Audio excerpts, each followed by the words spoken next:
Don't ever panic if the duct tape doesn't hold up like it did for us. We kind of finished it at the very end of the night and we decided to go have a rest, and the next day, poof! But you can fix this. This is not the end of the road for this one. So I'm going to show you how to actually salvage this and strengthen it as well.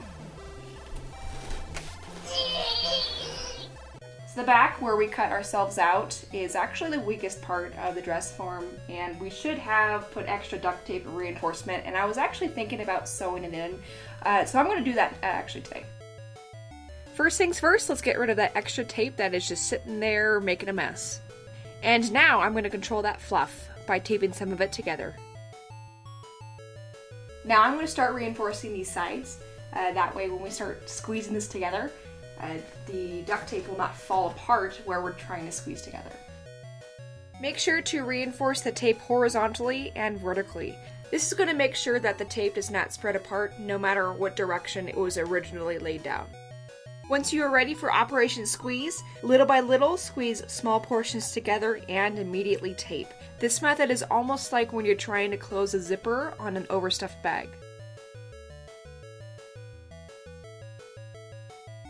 Now that I have the big gaping hole of fluff gone, I'm actually going to reinforce the rest of the whole dress form while I have a chance before I cover it with fabric. I decided to really plaster the back of this dress form with horizontal and vertical patterns of duct tape.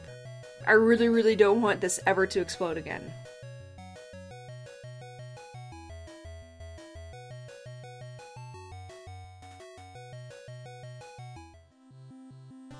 Now for the really hard part, sewing duct tape.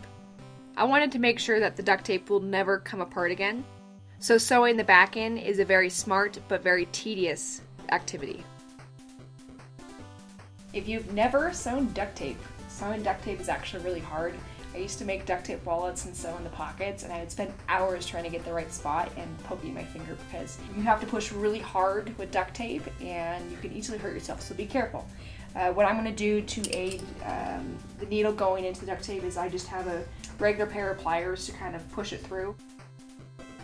The needle that I used for this was a basic heavy-duty needle.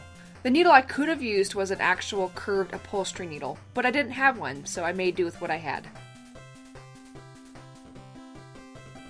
So the sewing is complete. At the top, I did a wide S pattern to help the surface area and the extra tension that the shoulders had. The top part had the most of a gap, so it needed more of a draw back to the center. The lower half was not as critical, so I just did small stitches. The purpose of the string is not to make the seam tight, it's just to be a backup if the tape starts slipping. But won't it weaken the tape, Brianna? Not really.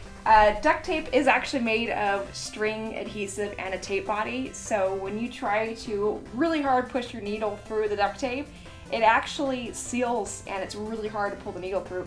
Hence, the string is going to be well stuck onto that adhesive and it's not going to move.